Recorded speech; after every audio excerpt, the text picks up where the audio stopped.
Kalayacho.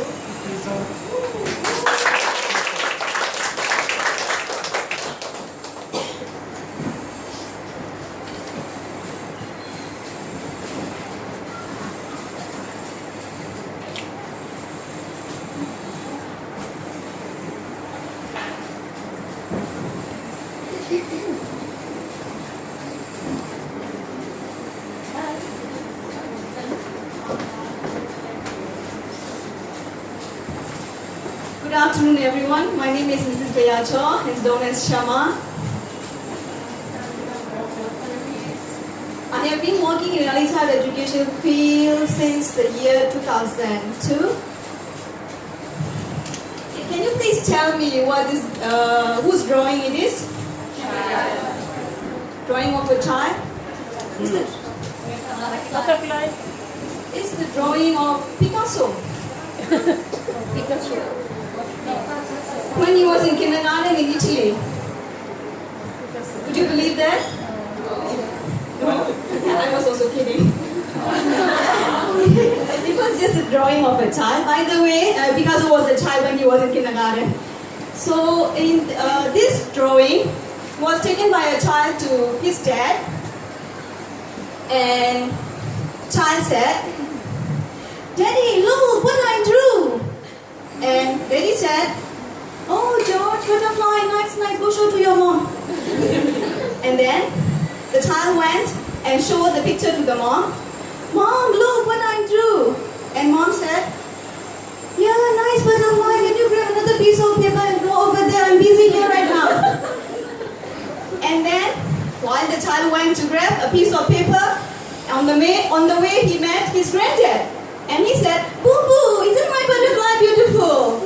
And granddad said, "Your one side of the wing is bigger than the other side. Come, let me show you how to draw a beautiful butterfly." And if this drawing was taken to an early childhood educator, he or she would say, "Nice, George, I can see the 6 legs over there. You know that butterflies have 6 legs. And I like the way you put the symmetrical dots on butterflies' wings. Good job, well done."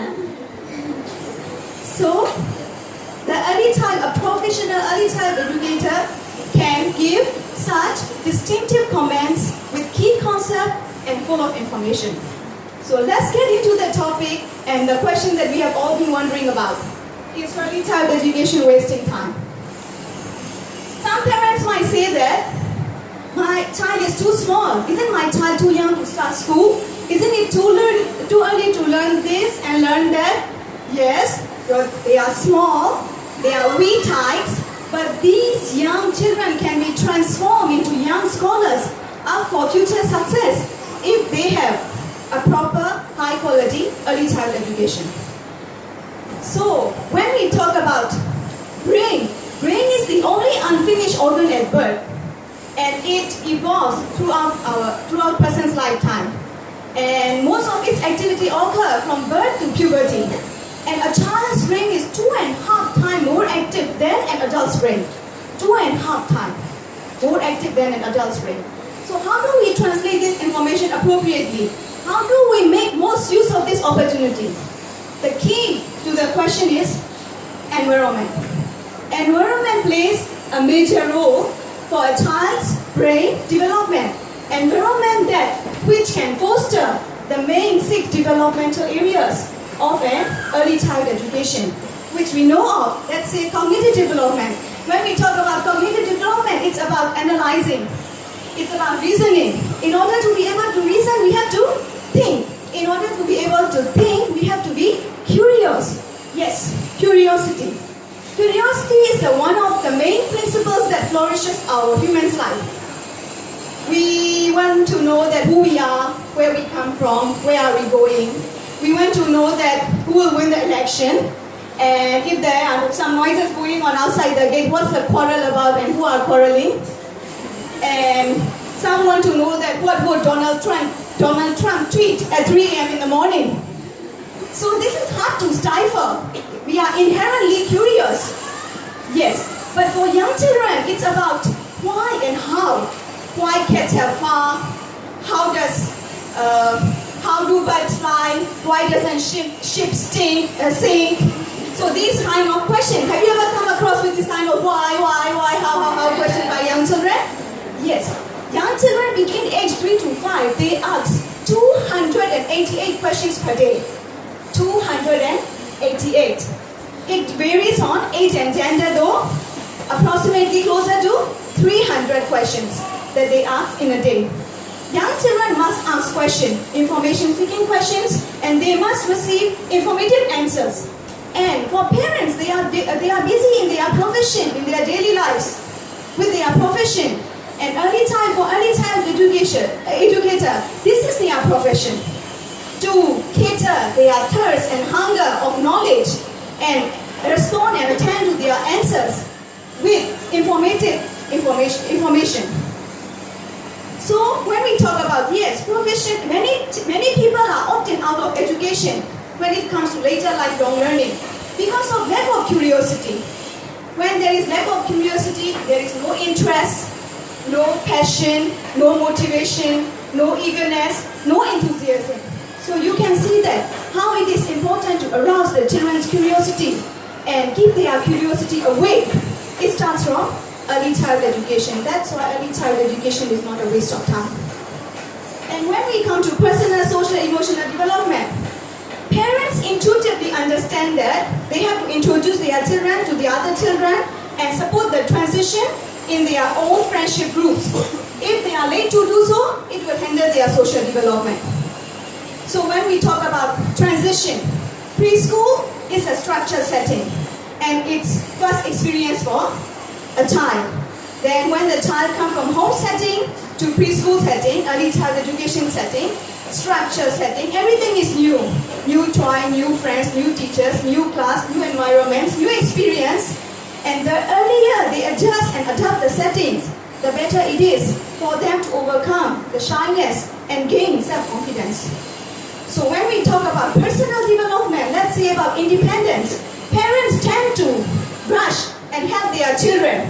So their challenges are easily solved and their young children's intelligence is hardly met with the challenges. But in an early child education setting, they are encouraged to do things on their own. Let's say, for example, tying on shoelaces or putting on shoes. They try to learn from their peers. And they show the perseverance and they learn from trial and error. It's not only about putting on shoes, it's about accomplishing a task. Once they accomplish, they gain self-confidence. And that self-confidence can lead to positive self-esteem. And we all know that how it is important to have positive self-esteem in our life.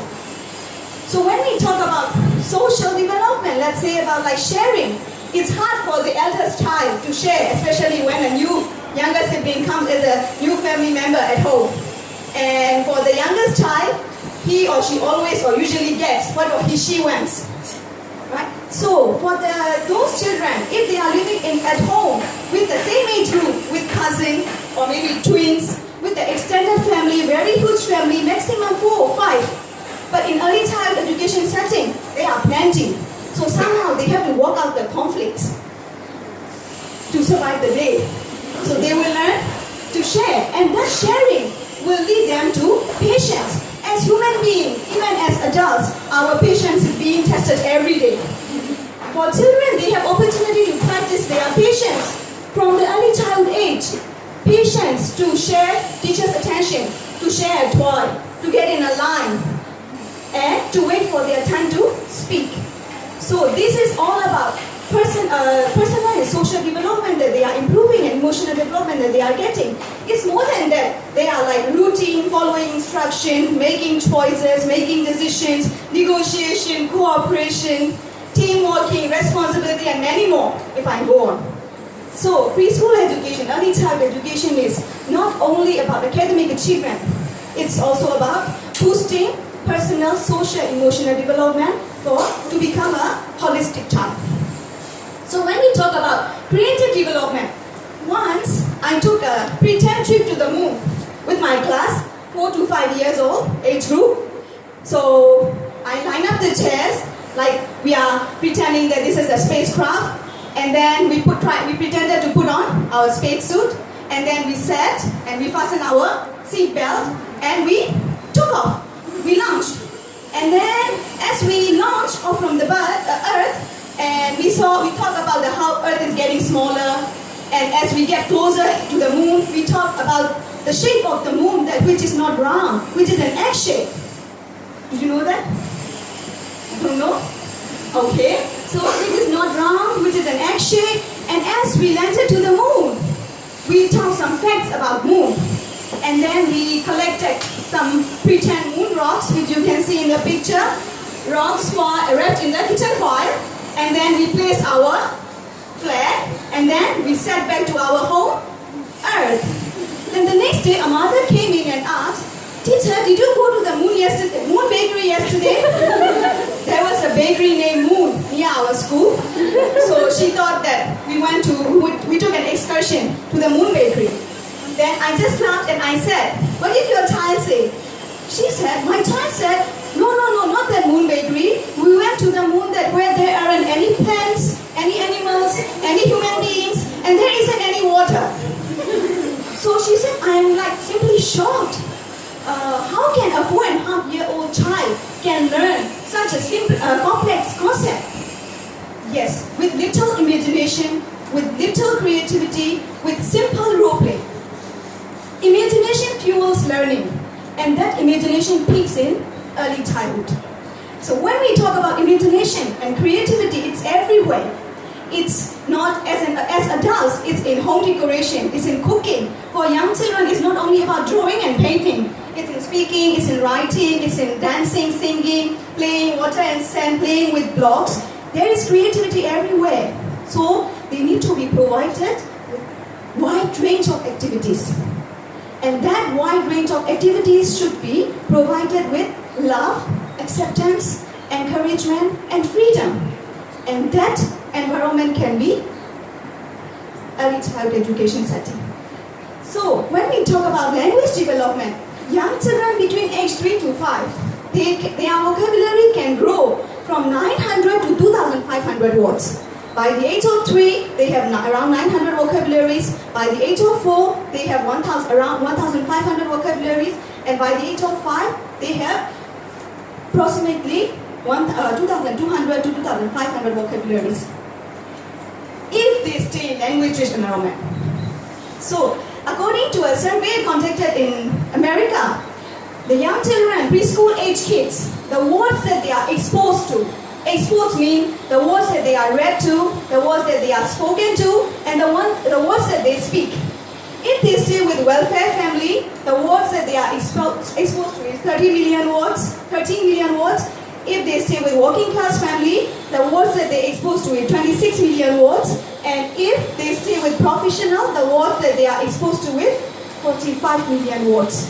In preschool age, 45 million words and 2,500 expressive vocabularies if they stay in language-rich environment. That's why early child education is not a waste of time. When we talk about physical development, you can see children, they have hard time to sit still, moving all the time, right?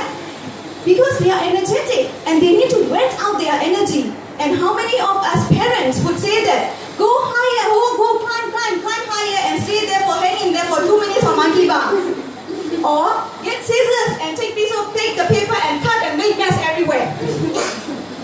So in early child education setting, they are encouraged to practice their large motor skills, which is climbing, jumping, balancing, crawling, and encouraged to practice their small motor skill, which is cutting, buttoning, threading, etc.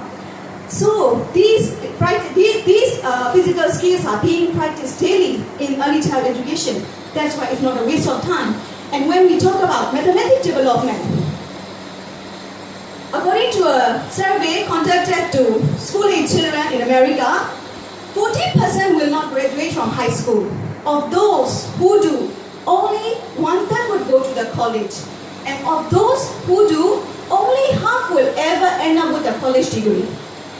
Let's see the data in the pie chart here. 40% will not graduate from high school, which means that 60% will graduate from high school. Out of that 60%, only 20% will go to college, And out of that, only 10% will be accomplished. They will be accomplishing that with the college degree. So in many cases, math is a likely cooperate. And that math deficiency doesn't begin in high school. It begins from preschool. If you can understand numbers, you can do simple operations. If you can do simple operations, you can understand fractions. If you can understand fraction, algebra is out of league. So, if you are having problem with your math classes right now with Mr. Ismail or Mr. Shafaq, that might be probably from your deficiency that you had in early childhood. So if you say so, no, I didn't go to early childhood, but my math is okay. I'm good in math. You could have been better if you received a quality early childhood education. So, early childhood education is diminishing the anxiety in maths and making the children math lovers. When we talk about, that's about mathematical development that we talk about, to become math lovers, to become math mania. Yes, and when we talk about a survey conducted once again in the States, it says that 25% are more likely to drop out of high school if they didn't receive early childhood education.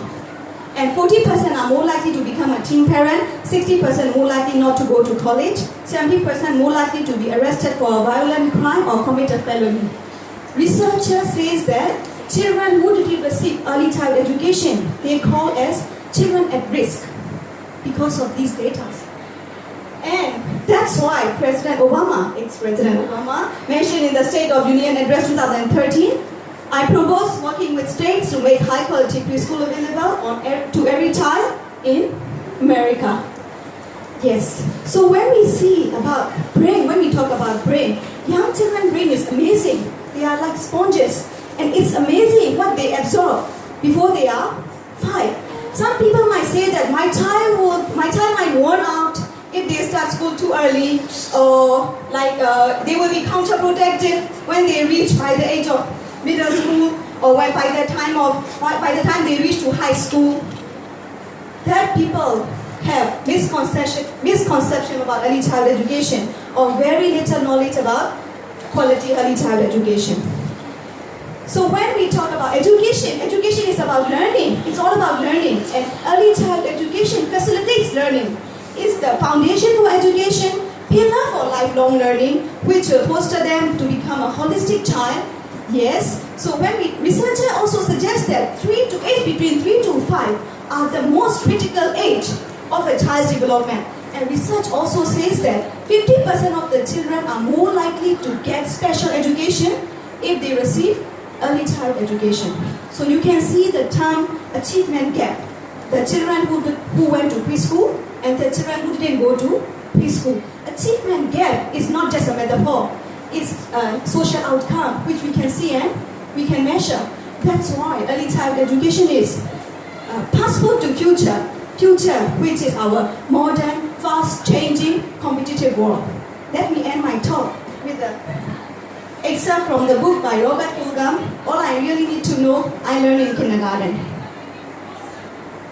All I really need to know, I learned in kindergarten. All I really need to know about how to live and what to do and how to be, I learned in kindergarten. Wisdom was not at the top of the graduate school mountain, but there in the sand pile at nursery school. These are the things I learned. Share everything, play fair, don't hit people, put things back where you found them, clean up your own mess.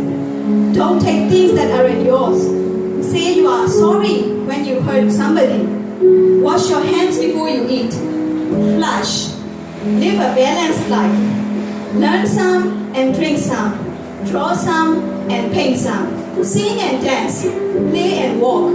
Every day some. Thank you.